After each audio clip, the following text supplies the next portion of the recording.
The house was never truly quiet, but at midnight it pretended to be, and Corrado Sartelli had learned long ago never to trust a thing that pretended.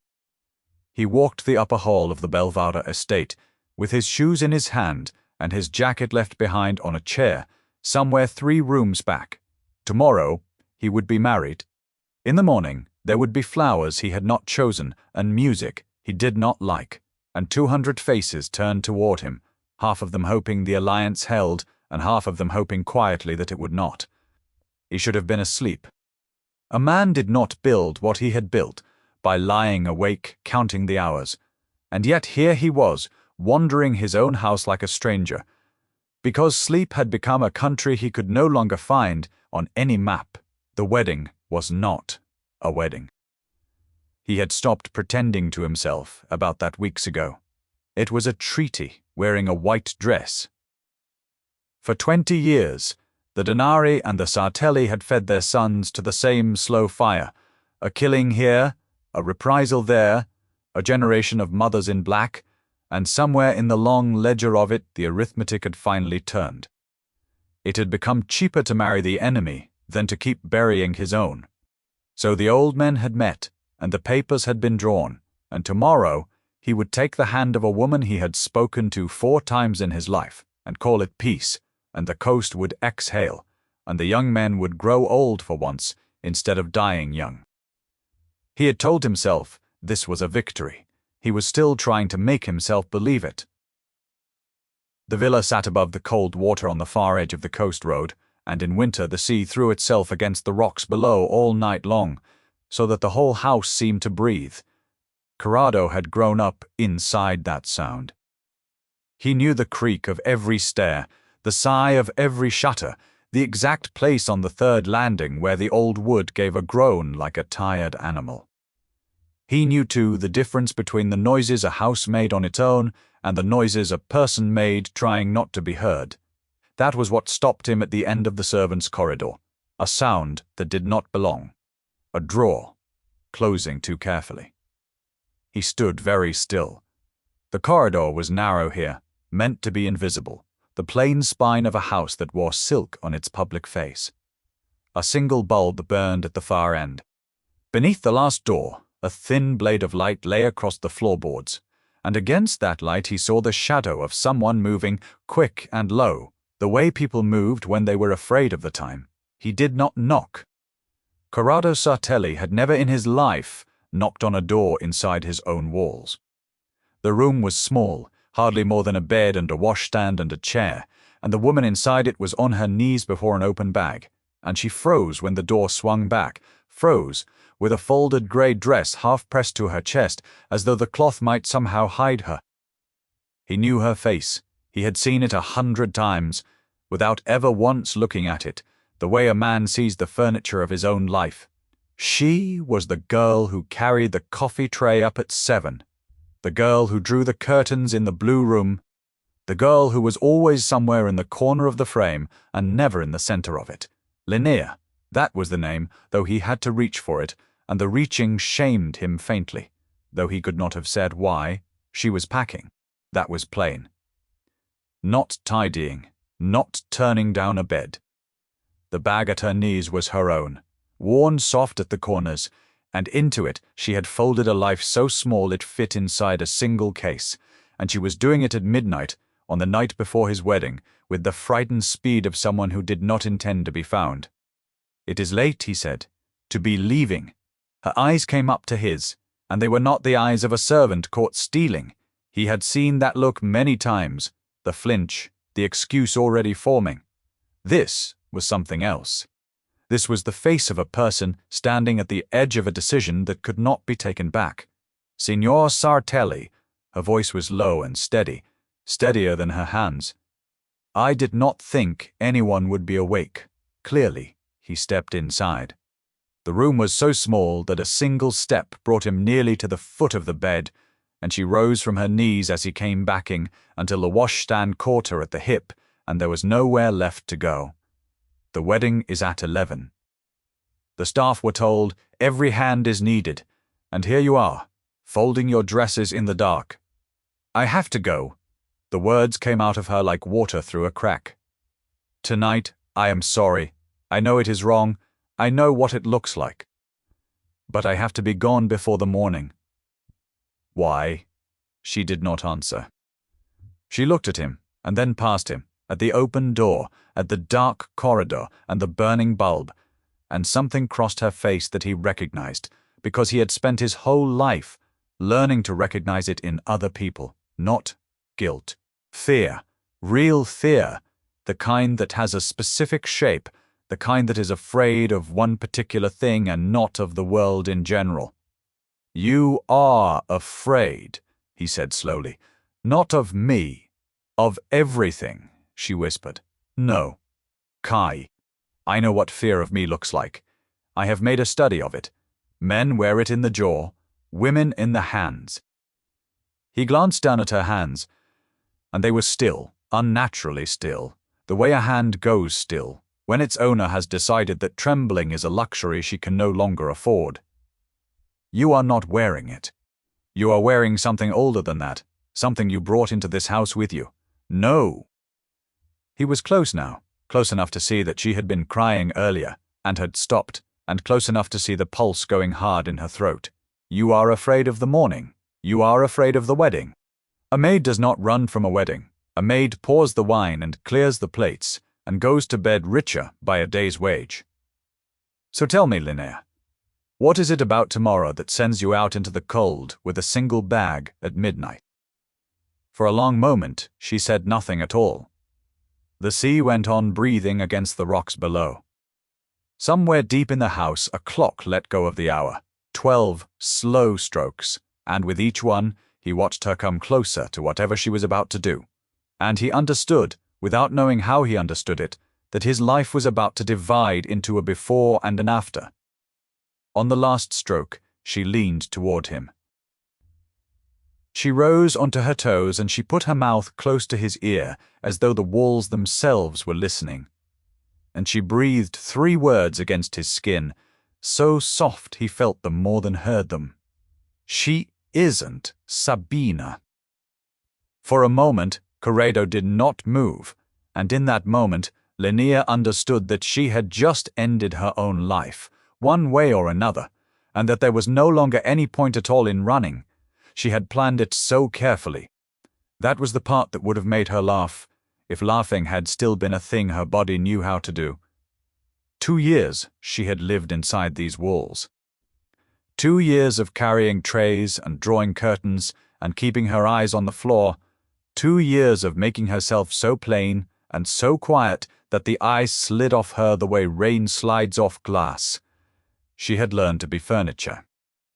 She had learned to be weather. She had chosen this house precisely because it was the last house on earth where anyone would think to look for her, and she had promised herself every single morning that when the moment came she would simply vanish, that she would take her one bag and her one secret and walk out into the dark and let these terrible people destroy one another without her. And then the date of the wedding had been set, and the name of the bride had traveled down through the house, from the grand rooms to the small ones the way all news traveled. And Linnea had heard that name spoken in the kitchen over the washing up, and the floor had tilted under her feet, because she knew that name, she knew it better than she knew her own. Now, after 2 years of answering to a borrowed one. And she knew, with a certainty that no amount of careful planning could argue away, that the woman about to walk down the aisle on Corrado Sartelli's arm had no right to it. She could have gone. That was the truth she would carry to whatever end was coming.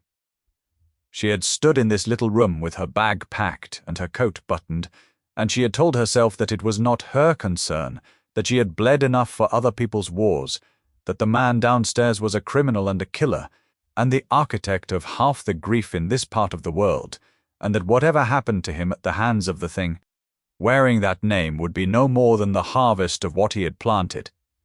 And she had picked up the bag, and she had put it down again, and she had picked it up, and she had stood in the doorway of the only safety she had known in 2 years, and she had found that she could not make her feet carry her over the threshold, because she kept seeing it, The morning, the flowers, the 200 faces, and the quiet, clever poison of the whole arrangement closing over his head like water.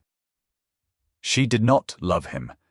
She wanted to be very clear with herself about that even now, even with his breath still warm against the side of her face, she barely knew him. He had never once looked at her long enough to learn the color of her eyes, but she had spent 2 years in the corners of his life, invisible, and from the corners you saw things that people in the center never did. She had seen him carry his youngest guard's coffin himself, in the rain, when he could have paid 100 men to do it. She had seen him sit for an hour at the bedside of the old gardener, who no longer knew anyone's name.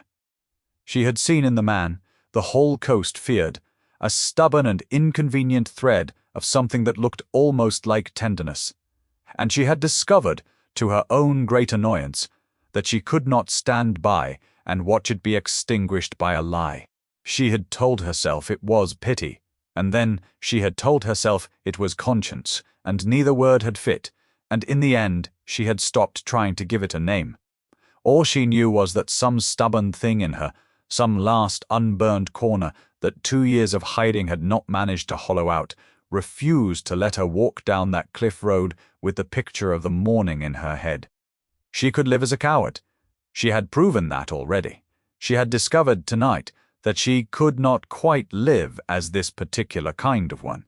So she had unpacked the bag one final time. And she had gone looking for a scrap of paper and a way to warn him without being seen, some folded note she could leave, where a trusted man would find it, some warning that would cost her nothing and save her everything. And instead, the door had opened, and he had filled it, all shoulders and shadow and quiet, and the note had died unwritten in her mind, and now the choice was made, and there was no unmaking it.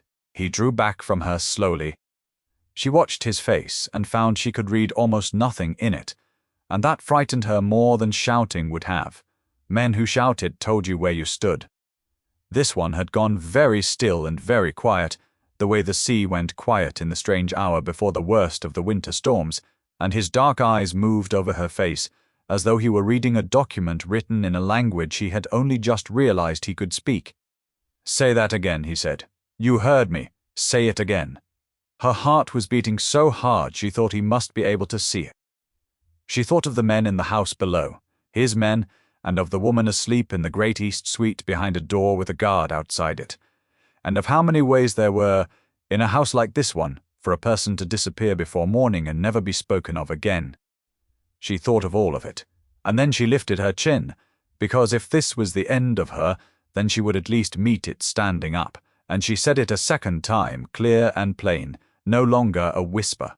"The woman you are marrying tomorrow is not Sabina Denari. I do not know what she is, but she is not that, and if you stand beside her in that church, you will not live to see the new year."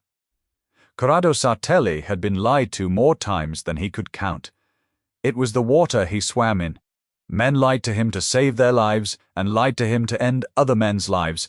Women lied to him out of love and out of fear, and out of the simple animal wish to be somewhere other than where they were.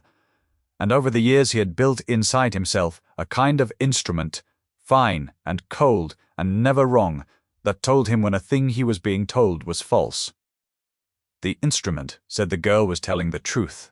That was the trouble. That was the whole enormous trouble, standing there in a servant's room the size of a confessional at midnight on the eve of the most important day of his life. Every reason in the world told him to laugh, to call for Tullio, to have this frightened little liar dragged out and put on the road with a warning never to show her face on the coast again. A maid with a bag packed and a wild story, on the night before a wedding that would end a war that had eaten his family for a generation. Of course she was lying. She had to be lying. She was not lying. "You know Sabina Denari?" he said. "I did." Something moved behind her eyes. Some old grief. She folded away before he could see the shape of it. Once, a long time ago, well enough to know her face, well enough to know her voice, and the way she laughed, and the small scar under her left eyebrow from a fall she took as a girl, she swallowed. "The woman in the East Suite has no such scar. I have carried her breakfast tray for 9 days. I have stood close enough to touch her. She is beautiful, and she is clever, and she has learned her part very well. But she is not the woman whose name she is using, and someone has gone to a very great deal of trouble to make sure that no one who ever knew the real one would be anywhere near this house on the day. And yet here you are. And yet here I am. Her mouth twisted not quite a smile. You may draw your own conclusions about my luck. He turned away from her. He needed, suddenly, to not be looking at that steady, frightened face, because it was doing something to the careful architecture of his certainty, pulling out one stone and then another, and he could feel the whole structure beginning to lean. He walked the 2 short steps to the little window and looked out at the black water and made himself think coldly, the way his father had taught him to think, about who profited. The marriage was an alliance. The Denari family and the Sartelli family had bled each other white for 20 years, and this wedding was meant to be the stitch that closed the wound, the daughter of the old enemy, given in marriage to the son, 2 names made one, 2 territories made safe. He had agreed to it because it was sensible, because he was tired of burying young men, because somewhere in the long arithmetic of survival it had begun to seem cheaper to marry his enemy's child than to keep killing her cousins. He had met her 4 times, always watched, always surrounded. She had been poised and cool and correct. He had felt nothing for her, and had expected to feel nothing, and had told himself that this too was sensible. If she was not Sabina Denari, then everything he had agreed to was built on sand. Then the alliance was not an alliance, but a door, propped open, and something was going to come through it. Then the old Denari patriarch, who had signed the agreement with his own trembling hand, was either a traitor or a puppet or already dead. Then, tomorrow, in front of 200 witnesses, Corrado Sartelli was going to bind his family's fate to a stranger sent by an enemy whose face he had not yet seen. If she was telling the truth, he turned back. Linnea had not moved. She stood by the washstand, with her hands folded in front of her, and she looked so tired, so entirely at the end of some long private road, that for one absurd moment he wanted to tell her to sit down. You understand, he said quietly, that there are 2 possibilities. Either you are lying to me, in which case you have made the last and worst mistake of a short life, or you are telling me the truth, in which case you are the only person in this house I can trust, and also the only person in this house who cannot possibly survive the next 3 days on your own. He let that settle. Neither of those is a good night for you.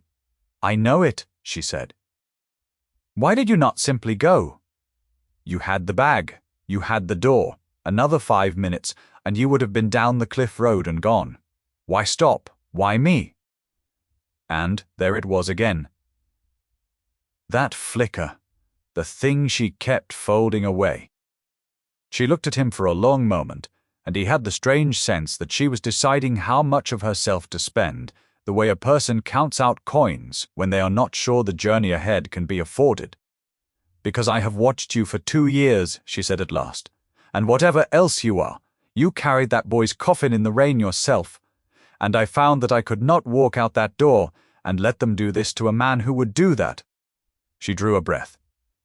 That is the whole of it. You may make of it what you like.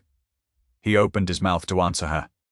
And that was when the footsteps came down the servants' corridor, unhurried, deliberate, the tread of a man who knew exactly where he was going, and both of them turned toward the open door and the burning bulb beyond it, and Linnea went white to the lip. Corrado moved before he had decided to.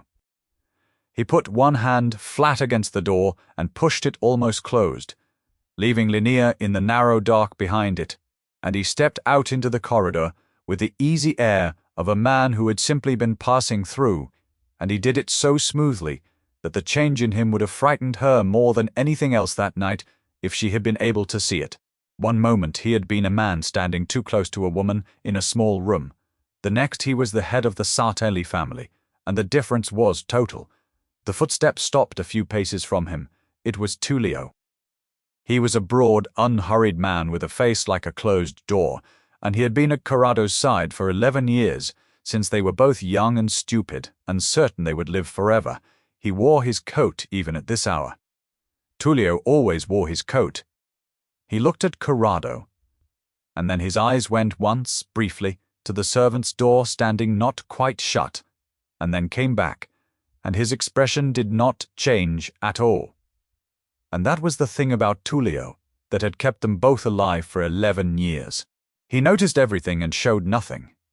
"You are awake," Tullio said. "So are you. A guard said you came down into the servants' wing." Tullio let the sentence sit there, neither a question nor an accusation, simply a fact laid on the table between them. "The night before a wedding, I thought perhaps you could not sleep. I thought perhaps you wanted company that did not talk. I wanted air."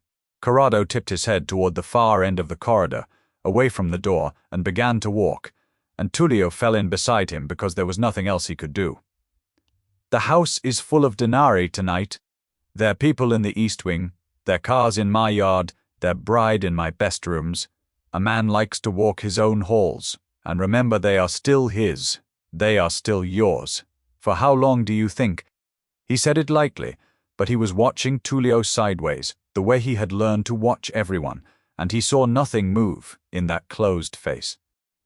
"Tomorrow I hand half of everything to a family that has spent 20 years trying to put me in the ground, and we call it peace, and we drink to it. You agreed to it. I agreed to it." He thought, as he said it, of how strange the words felt now, how a thing he had turned over 100 times in the cold light of sense had gone rotten in a single hour on the word of a servant. He had agreed to it the way a man agrees to swallow bitter medicine, because the alternative was worse, because peace bought with one loveless marriage was cheaper than war paid for in sons. And if the girl behind that door was right, then the medicine was poison, and he had very nearly swallowed it, smiling. They had reached the end of the corridor, the turning that led back toward the great rooms, and Tullio stopped, and for a moment the two of them stood in the pool of the single bulb and looked at each other, and Corrado thought, not for the first time, that he did not actually know what was inside his oldest friend. He knew what Tullio did. He knew Tullio was loyal. But loyalty was a thing men wore, like a coat, and coats could be taken off in private. And if the girl was right, if the wedding was a door with something waiting behind it, then somebody in this house had opened that door, and Corrado could no longer afford to be certain of a single soul under his own roof. It was a poison of its own that thought he could feel it beginning to work in him already, turning old certainties grey.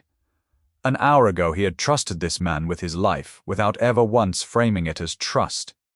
Now he stood counting the inches between them. "Go to bed, Tullio," he said. "Tomorrow will be long." Tullio looked at him a moment more. Then he nodded, and turned, and walked back the way he had come, without hurry, sure of every step, and he did not once glance again at the servant's door, and somehow that was worse than if he had. Corrado waited until the sound of him was gone. Then he went back. Linnea was exactly where he had left her, standing rigid in the dark with her hand pressed to her own mouth, and when he came in, she let the breath go out of her all at once, as though she had been holding it the entire time. He closed the door behind him properly now, and turned the small key that was in the lock, and the click of it seemed very loud. "You cannot stay here," he said. "By morning this room will be searched. Everything in this house will be searched. If you are found packed, you are a thief. And a thief in my house on my wedding morning is a thing that gets made to disappear without anyone asking me first." He picked up her bag from the floor, and she flinched, and he ignored it. "You are coming with me. Where?" "Somewhere. No one will look for a maid." He was already moving, already thinking 3 steps ahead the way he always did. "And on the way, you were going to tell me the rest. Not the 3 words. The rest. How you knew her. What happened to her. And why a woman who knew Sabina Denari well enough to know the scar under her eyebrow has spent 2 years hiding in the last house on the coast anyone would look for her." He stopped at the door, and turned back, and looked at her, and his voice was quiet and even, and left no room at all to move. "You are going to tell me everything, Linnea, because your life now depends entirely on how much I believe you. And I have found, over the years, that I believe people far more easily when they stop leaving things out." She looked at him, and something in her face gave way, some last wall she had been holding up for 2 long years, and she picked up her coat, and she followed him out into the dark. He took her up through the house by a route she had not known existed, a service stair behind the library that climbed into the old part of the villa where the family had lived, before there was money enough to build the grand wings. The rooms up here were shut and sheeted, the furniture wearing pale cloth like a room full of ghosts, and the air smelled of dust and cold stone and the sea. He stopped in a small study with a shuttered window and lit a single lamp, and he set her bag down, and he told her to sit. And she sat. And she told him she had grown up, she said, in the shadow of the Denari. Her mother had been in service to them in the great house in the hills before the wars burned it down to its foundation, and Linnea had been raised in the kitchens and the corridors alongside the family's own children, close enough to know them, far enough beneath them to be forgotten. She had known Sabina Denari since they were both small. They had been, in the strange way that such things happen, across the line that separates those who are served from those who serve, something almost like friends. She knew her face. She knew her laugh. She knew the scar under the eyebrow, because she had been there, a girl of 9, on the afternoon Sabina took the fall that made it. "And 2 years ago," she said, and here her voice changed, went flat and careful, the way a voice goes when it is walking across ice. "The house in the hills was attacked, at night, by the family's own blood." She looked at her hands. The old man, Sabina's father, had a brother, Osvaldo, a patient man. A man who had spent his whole life being the one they did not fear, standing just behind the chair, holding the coat. And it turned out that a man can stand behind a chair for 40 years and think, the entire time, about how he will one day sit in it. He turned on his own brother. He took the whole house in a single night. Her voice had gone small and terrible. Quietly. Everyone who might have stood between him and the name was gone before first light, and by the morning he was the Denari, and the coast believed the story he told, that it had been the Sartelli, that it had been you, and that is why the war got so much worse that year, and why so many more young men were lost. She lifted her eyes to his, and they were wet and steady at once. "You have been at war for 2 years, with a man for a thing he did to his own family, and hung around your neck." Corrado sat very still. He was thinking of that year, the year the killing had doubled, the year he had buried the boy whose coffin he had carried in the rain, and he was fitting it against what she said, and it fit. It fit the way a key fits, with that small, sickening click of a thing that has been true all along. "And Sabina," he said, "gone." She looked away. In the confusion of that night, some say dead, some say she got out. Nobody was ever shown, but Osvaldo had no reason to show one, and every reason to let the question sit. A missing heir is more useful to a man like that than a dead one. A dead one you must explain. A missing one you can produce whenever it suits you. She drew a breath. And now, it seems, it suits him. Now there is a wedding, and an alliance, and a woman with Sabina's name walking into the house of the enemy he blamed for his own crime. Ask yourself what a man like that gains by putting a false bride at your side. "Everything," Corrado said slowly. "My guard down, my doors open, my name bound to his in front of 200 witnesses, and a woman in my bed who answers to him." Yes, he stood. He walked to the shuttered window and stood with his back to her, and for a while the only sound was the sea, far below, patient and endless against the rocks. "I cannot call it off," he said at last, as much to himself as to her. "If I stand up tomorrow and say the bride is false, I have no proof but the word of a maid, and Osvaldo will weep and rage and call it an insult, and the war begins again the same hour. And this time I am the one who broke the peace. No, The wedding goes forward. The appearance of it, and in the hours I have left, I find the proof, and I find where the knife is meant to go in, and I turn it back on the hand that holds it. He turned. She had risen, and she was watching him with an expression he could not read. And for that I need eyes inside this that no one will think to watch. I need a maid, a plain, quiet maid, the kind no one in a crowded room ever looks at twice. The color went out of her face. You cannot ask me to go back down there. I am not asking. He has people in this house. If any one of them ever knew me, ever saw me in that house in the hills, I am dead before the music starts.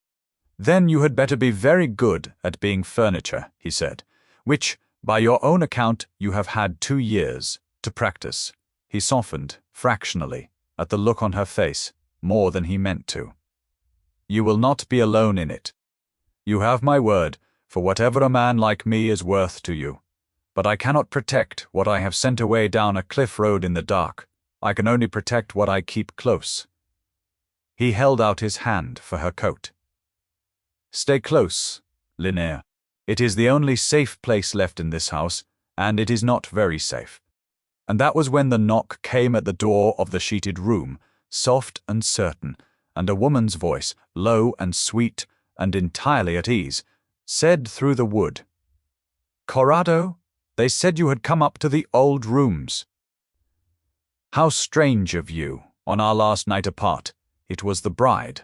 Corrado had killed men and felt less than he felt in the half-second after that voice came through the door. He looked at Linnea once, a single hard glance that was a whole instruction, and she understood it, because she had spent 2 years learning to understand the silent orders of the powerful.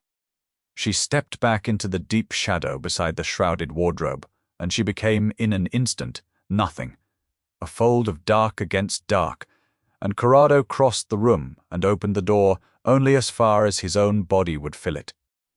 The woman in the corridor was beautiful. He made himself see it freshly. The way you look at a thing you have decided to distrust.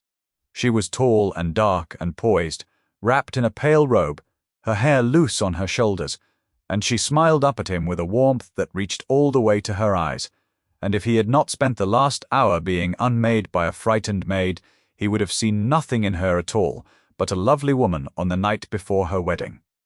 "You should be asleep," he said. "So should you." She tilted her head. "The whole house is talking about how the great Corrado Sartelli cannot sleep. It is almost romantic. I began to wonder if you had run away." Her smile deepened. "And then I thought, no, he is not the kind of man who runs. He is the kind of man who walks his own halls at night to remind them they are his." Almost the very words he had said to Tullio an hour before, and yet not quite. Worn, smoother, second-hand, the way a phrase sounds when it has passed through another mouth. He felt the skin move on the back of his neck. He had been saying things like it for 20 years. It was the kind of thing only a man who had stood close to him for 20 years would know, he said, and would think to teach. "You know me well," he said. "For a woman I have met 4 times. I have had a long time to study you." Something flickered under the warmth, quick as a fish under ice, there and gone. "We both have, I think, 20 years of studying each other across a great deal of blood. And now here we are." She reached up and laid one cool hand against his jaw, and it took everything he had not to move. "You are cold to me, Corrado. You have been cold since I arrived. I hope in time that thaws. A marriage is a long winter otherwise. Give it time," he said. "I am cold to everyone, so they tell me." She let her hand fall. "Sleep, husband, or do not. But do it in your own wing. It is bad luck, you know, for the groom to be found wandering where he ought not to be on the last night." And she smiled once more, and turned and went unhurried down the dark corridor, and he watched her go, and understood that he was very much more afraid of her than he had been an hour ago, and that he could not have said precisely why. He closed the door. Linnea came out of the shadow, and her face was grey. "That is not fear on your face," he said. "That is recognition. You know her." "No." She shook her head too quickly. "No. I have never seen her before 9 days ago. But I know what she is. I grew up around men like Osvaldo. She is one of his. Everything she said to you just now, she was reading you, testing the ground, finding where you are soft. That is not a bride.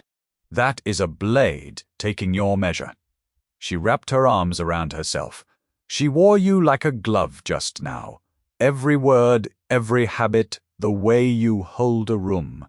That is not a bride who read a file on the road here. That is a bride who has taught you patiently over months by someone who has known you most of your life. Someone who sits at your own counsel. He had already understood the shape of it, and hearing her say it aloud made it worse, because it meant it was not paranoia, it was arithmetic. Someone close to him had been handing the enemy the map of his own mind, not for an hour, but for as long as this marriage had been in the making. His house was not his house. It had not been for some time. He sent Tullio, at first light, on an errand he did not explain. He told him only to go quietly to a man they both trusted in the city, a man who kept records the way other men kept guns, and to ask one question and bring back the answer and speak of it to no one. The question was simple. Where had Sabina Denari been, and who had seen her, in the 2 years since the night her father's house burned? Tullio came back at the 9th hour of the morning, with the wedding 2 hours off and the house already loud with flowers and musicians and the arriving cars of 200 guests, and he found Corrado alone in his dressing room, and he closed the door, and his closed-door face was, for the first time in 11 years. No one, Tullio said. That is the answer.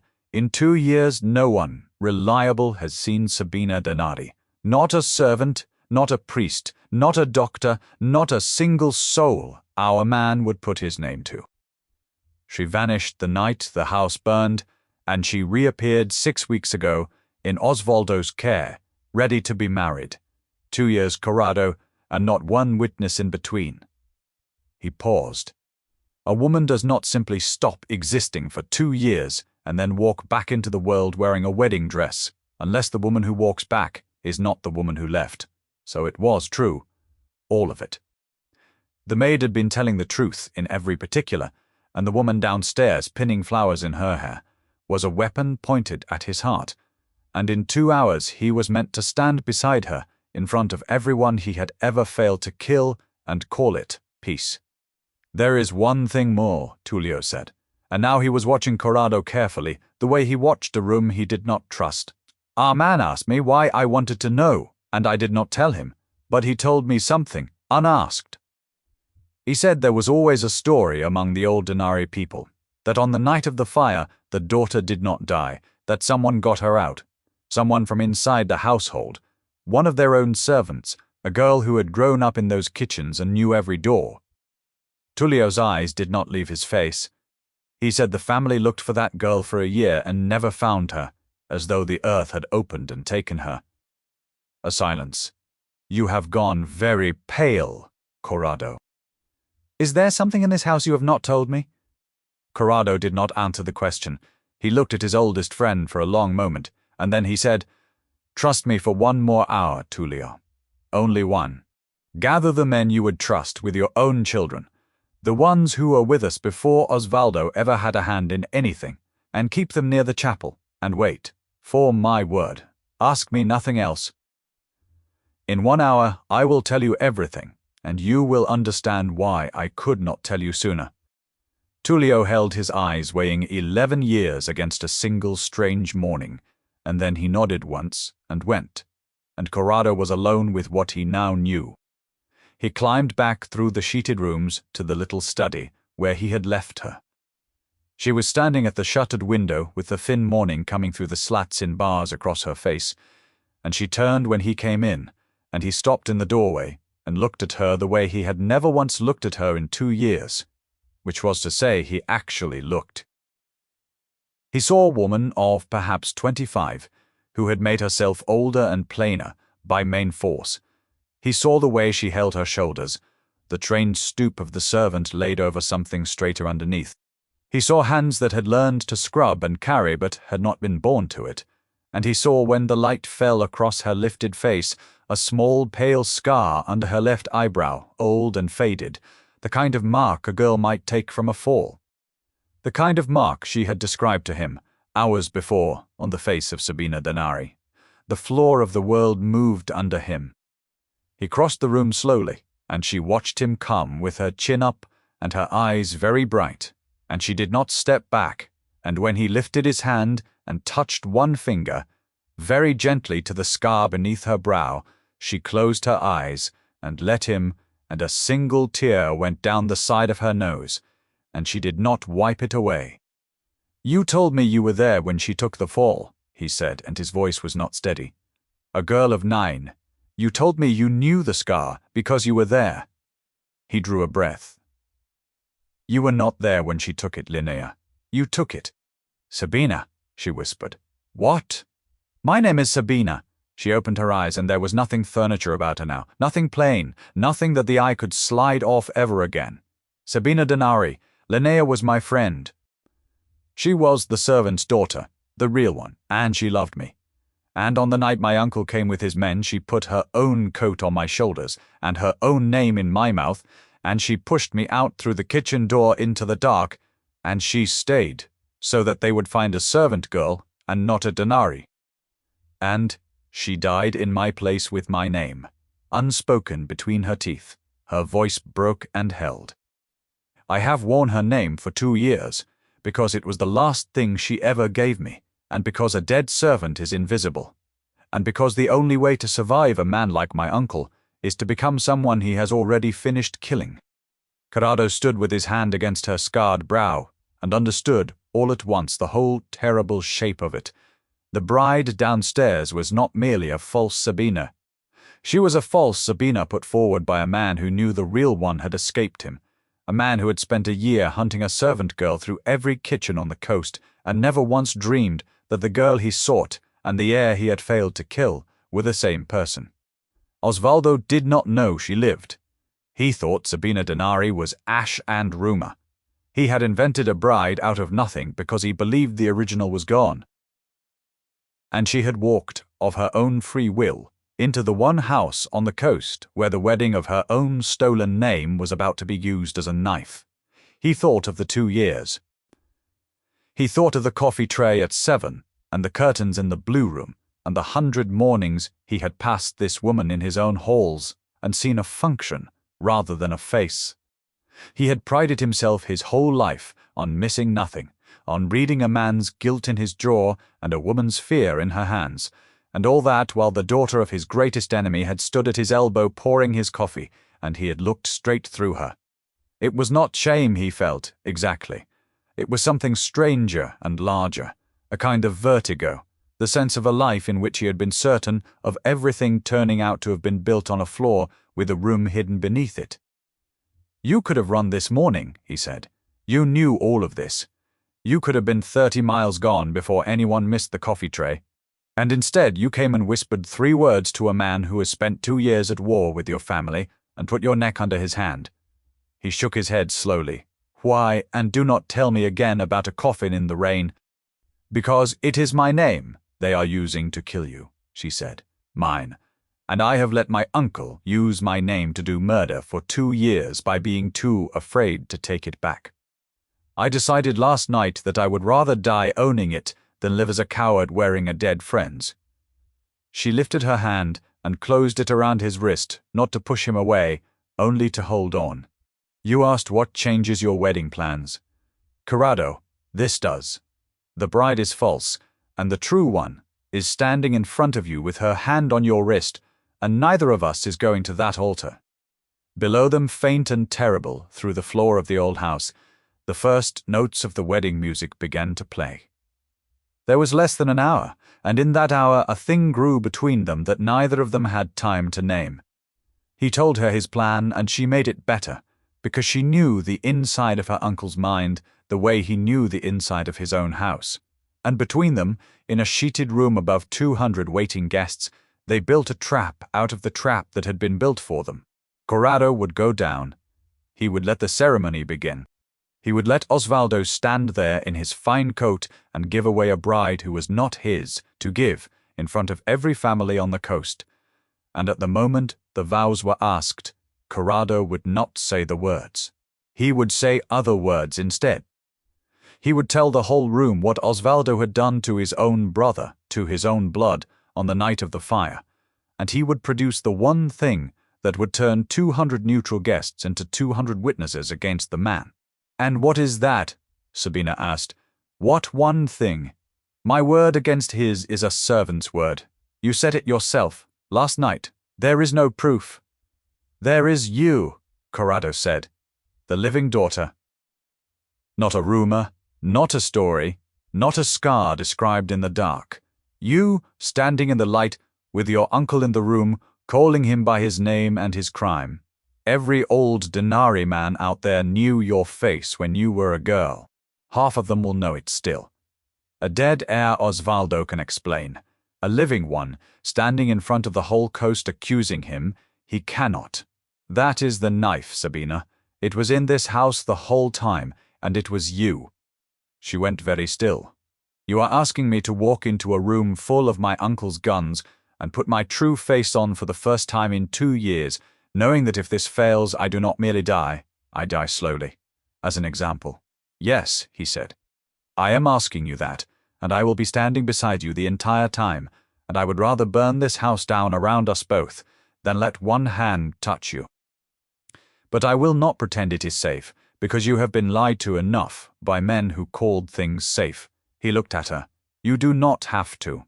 You can be gone down the cliff road before the second verse. I will find another way, or I will not. But you owe your dead friend nothing that cost you your life." She was quiet for a moment. Then she said something that told him more about the 2 years than all the rest of it had. "There is a part of the plan you have not thought through," she said. "Osvaldo never trusts a thing to one arrangement. Never. When I was small, he taught me chess, and beat me every time for a year, and the day I finally understood why was the day I saw that he never played the piece in front of you, he played the piece behind it. Whatever he has set here today, the men we can see are not the plan. They are the thing that makes you feel clever for seeing them. So we must not merely spring our trap, we must let him spring his, and take his bow, and think he has won, and put our own true blade somewhere he would never think, to look and wait." She met his eyes. "Where is the one place in a chapel that a man looking for danger never looks?" "Up," Corrado said slowly, and something cold and bright turned over in him. "He never looks up. He never looks up," she almost smiled. "You have a man you would trust with your children. Get him up into the choir loft quietly, while the house is full of people looking at everything but the roof, and tell no one else he is there, not even the others, so that if there is a second leak, it carries nothing. Let everyone we love walk into that room looking beaten. Let Osvaldo believe the only card we hold is a frightened girl and a bridegroom's temper, and let him confess to a room he thinks is already his." And she looked back at him, this hard, closed man, who, as she was learning, not nearly as closed as he wished the world to believe, and she thought of the 2 silent years behind her. And she made a decision that felt less like courage than like finally putting down something very heavy she had carried too long.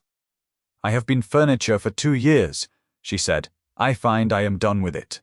She reached up, and she pulled the pins from her hair, and she let it fall, and she stood a little straighter, and the maid was simply gone, as though she had never been, and in her place was a woman who had been raised to walk into rooms and be the most important person in them.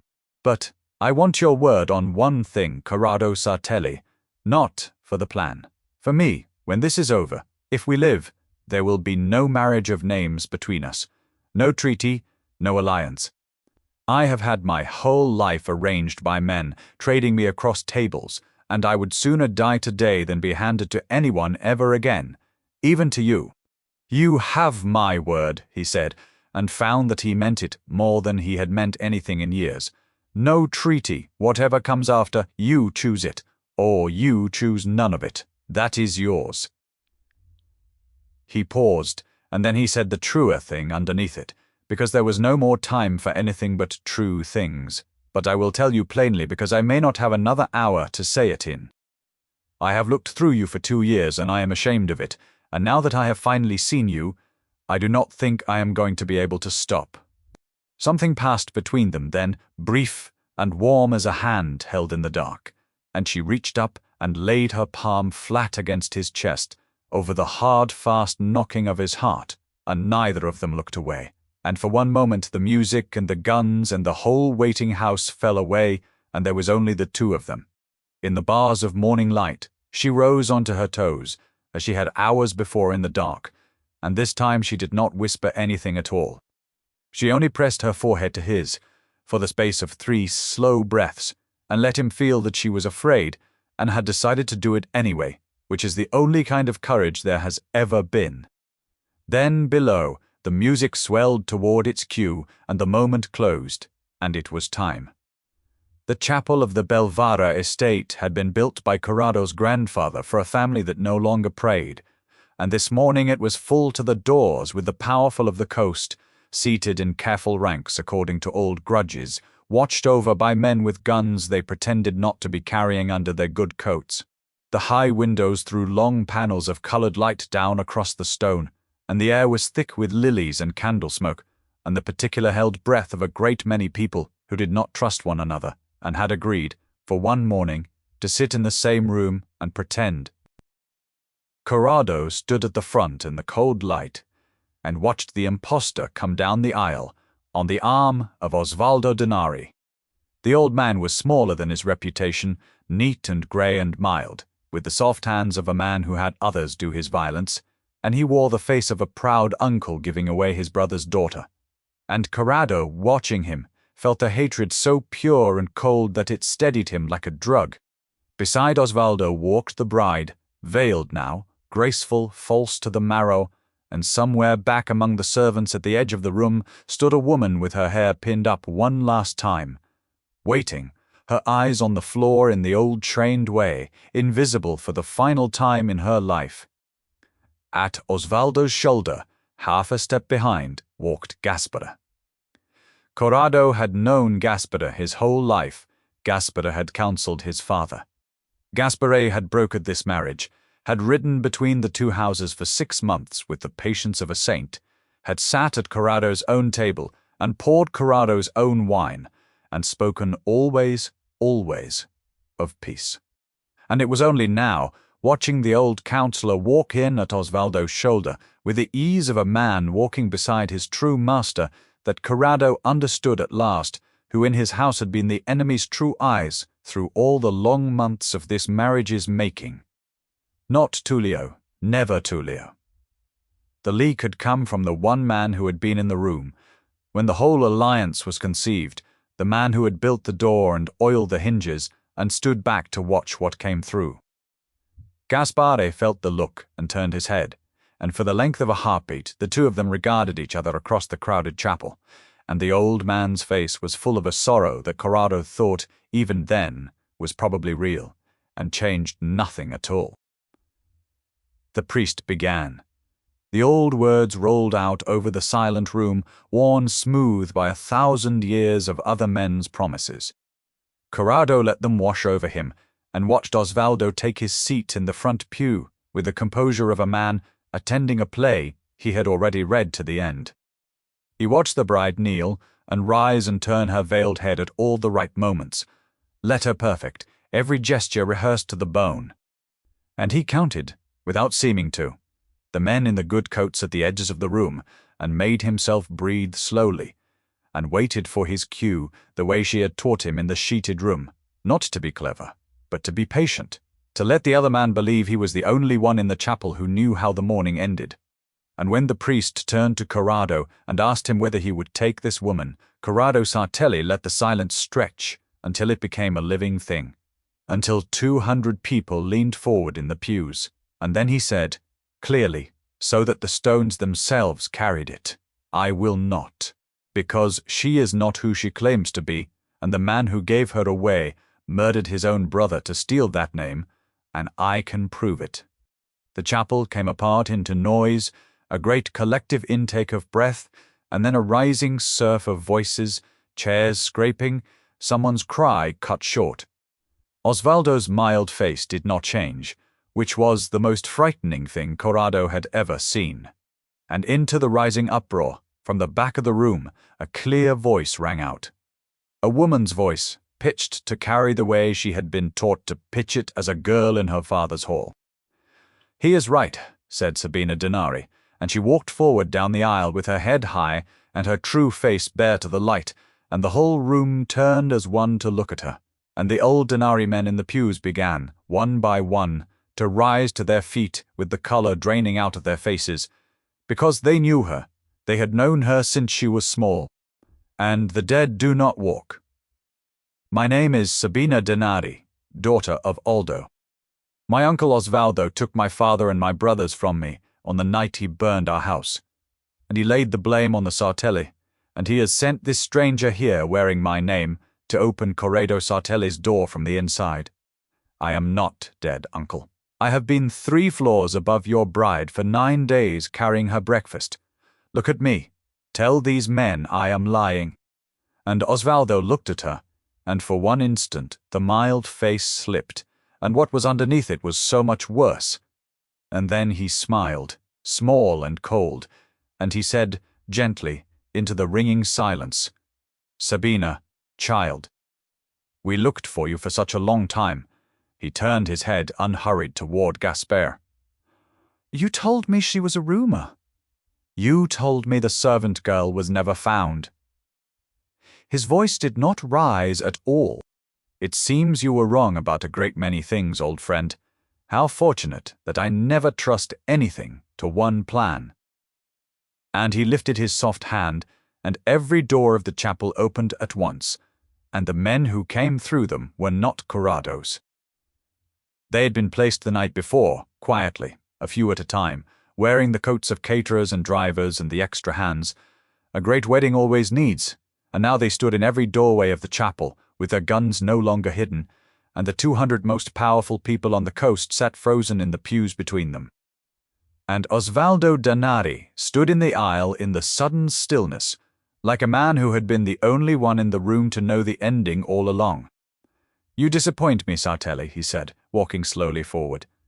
And the impostor bride had drawn back against the wall with the veil pushed off her hard, beautiful face and a small pistol already in her hand, so that Corrado understood that whatever she had been sent into his house to do, she had never once meant to wait for the vows to do it.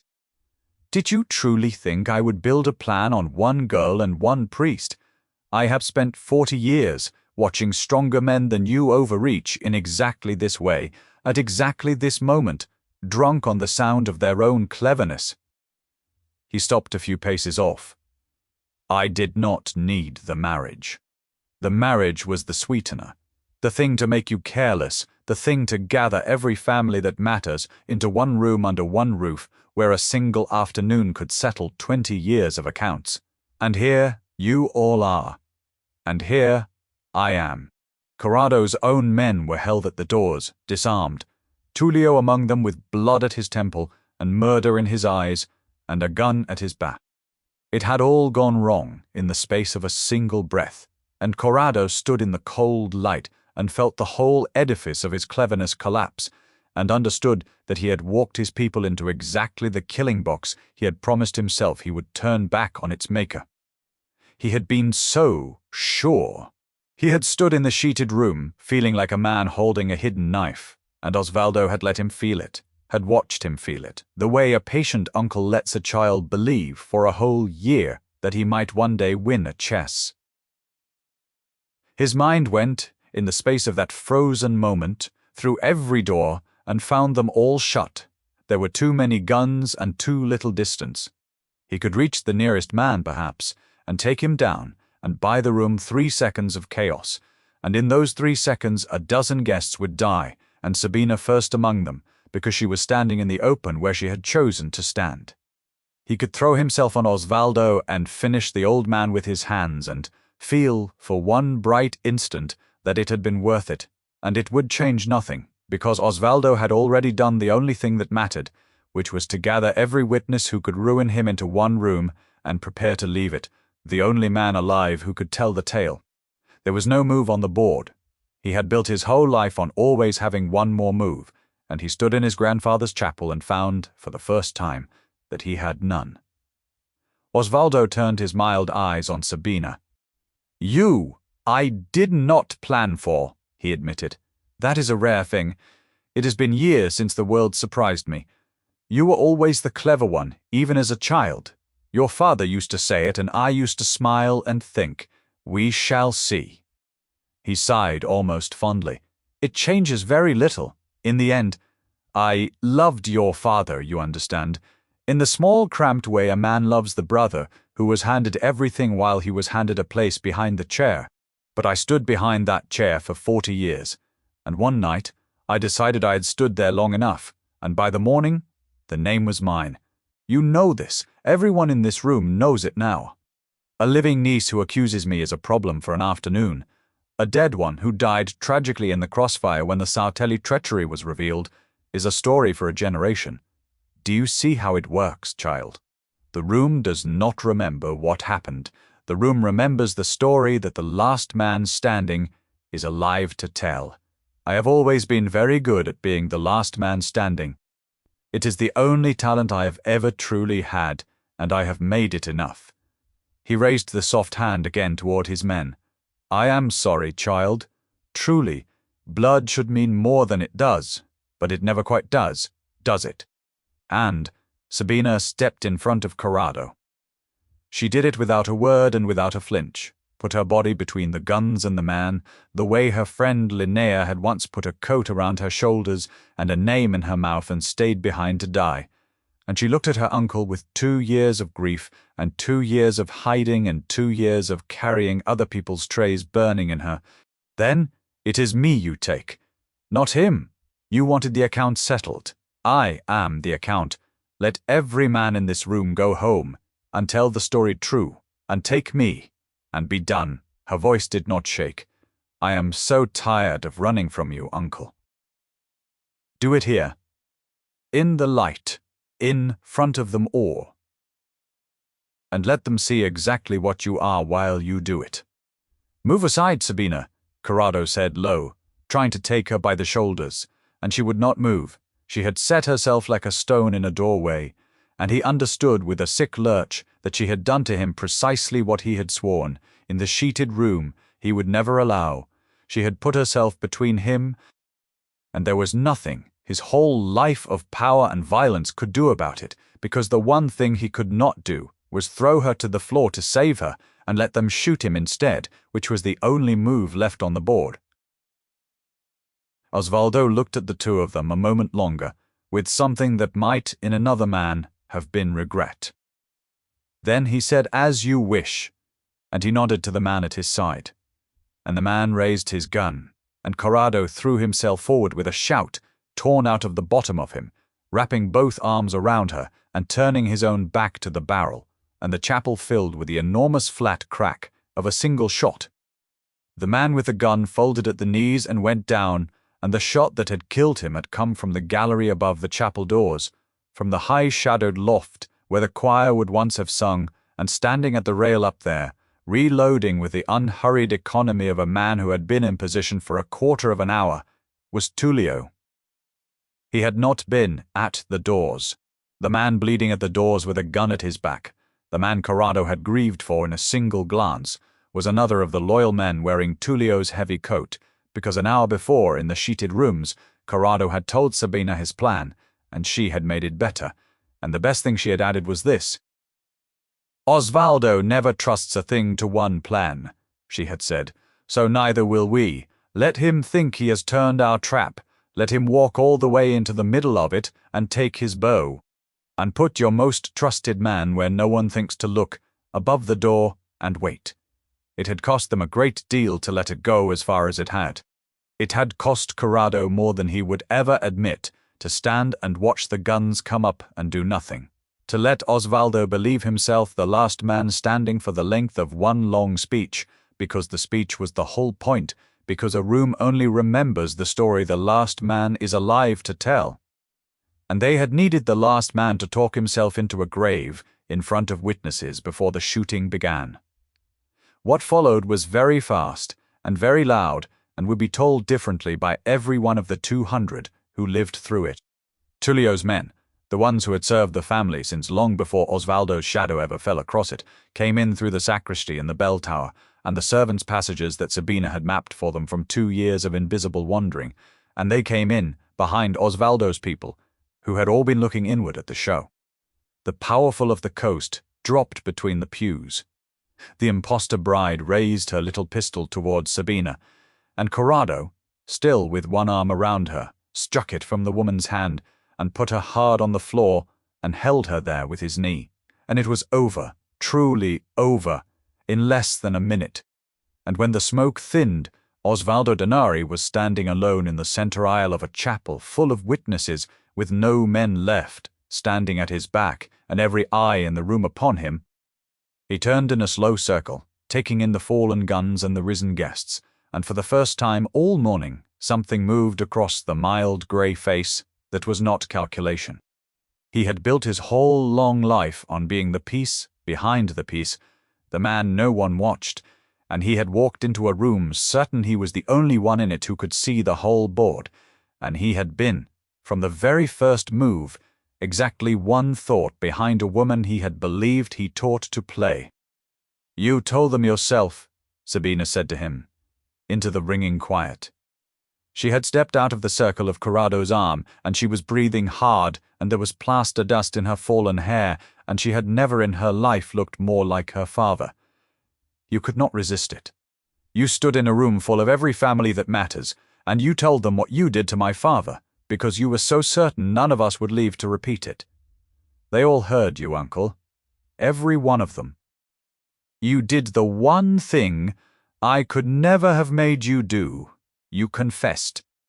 Osvaldo looked slowly around the chapel at the risen faces of the old Denari men who had known him all his life, and now looked at him as at a stranger, at the heads of the other families doing the swift, cold arithmetic of a man whose power had just evaporated in front of them, and the mildness finally fully left his face.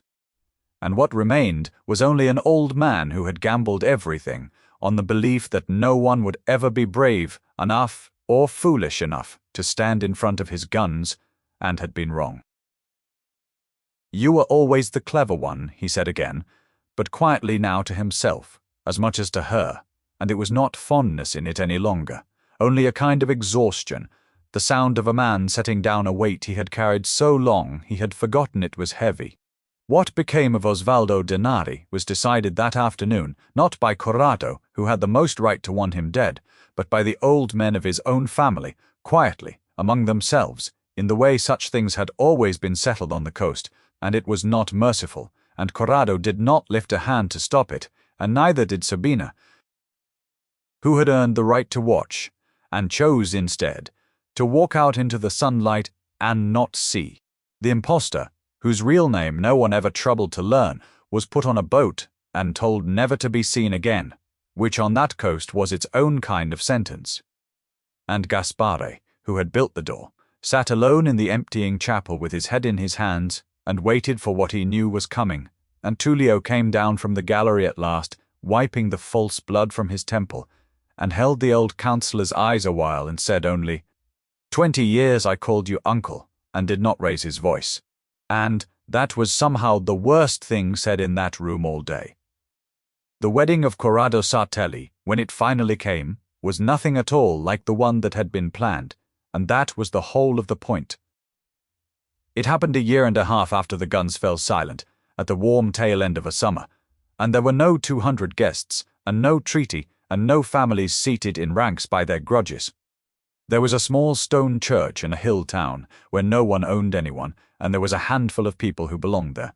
And there was Tullio, standing up beside Corrado with his coat off for once because the day was warm, and there was, near the front, a chair left deliberately empty, with a single sprig of rosemary laid across the seat, for a servant girl named Linnea, who had put a coat around another girl's shoulders on the worst night of the world, and had never been thanked, because the only person left alive to thank her had spent 2 years unable to say her own name out loud. The time between had not been simple. Sabina had taken back her father's house, or what was left of it, and had done the hard, slow work of proving to the old Denari families that the daughter they thought dead was fit to lead them, which she was, more than fit, having learned in 2 silent years below stairs a great deal about who people truly are, when they think no one who matters is watching. She had made a strange and quiet kind of ruler.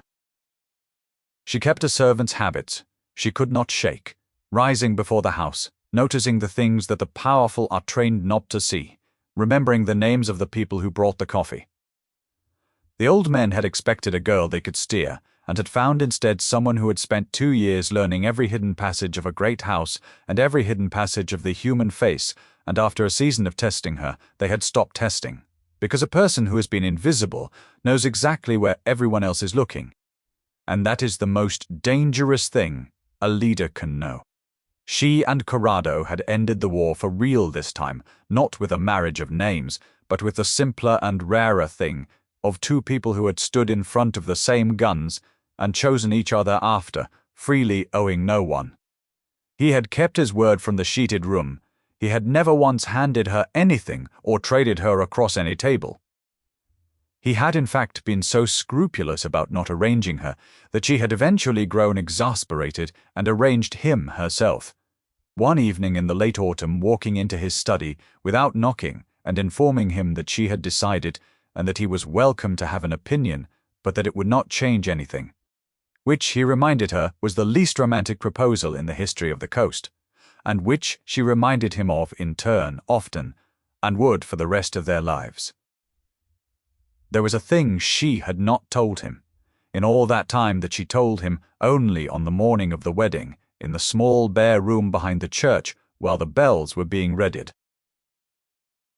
She had gone back, she said, in the spring, alone, telling no one, to the ruin of her father's house in the hills, to the burned kitchen where Linnea had pushed her out into the dark. She had stood a long time in the black square where the door had been, and then she had knelt at the cold hearth and lifted the 3rd flagstone, the loose one, where the 2 of them had hidden things as children, boiled sweets and pretty stones, and once a whole afternoon's worth of stolen apricots, and under it, wrapped in oilcloth that had kept the damp out for 2 years, was the small tin box. She had left there a lifetime ago. Inside it was her mother's ring, the one thing of her family that Osvaldo had never found because he had never once in his life thought to look in a kitchen, under a stone, in the one part of a great house that the great never enter. She opened her hand, and there it was, plain and old and gold. "I do not want a ring you bought me," she said. "I have had enough of things given to me by powerful men. I want to be married in the one thing that is mine, that no one gave me, that I went back into the dark and took for myself." She closed his fingers around it. "Put this on me, Corrado, not because our families agree, not because it is sensible, not because it buys anyone a single day of peace. Only because I am asking you to, and because you want to, and for no other reason in the world." He looked down at the small, worn ring in his hand, and then at the woman who had come to him at midnight in the dead of that winter, with 3 words that had taken his whole ordered life apart and given him back a better one, and he found that the man who was cold to everyone had nothing cold left in him at all. "There has never been any other reason," he said. And then he leaned close, the way she had leaned close to him in a servant's room on the worst night of his life, and he put his mouth beside her ear, and he gave her back 3 words of his own, quiet and certain and true, that were not part of any plan, and settled no accounts, and bought no peace, and were only and entirely and at last for her. Outside, the bells began to ring,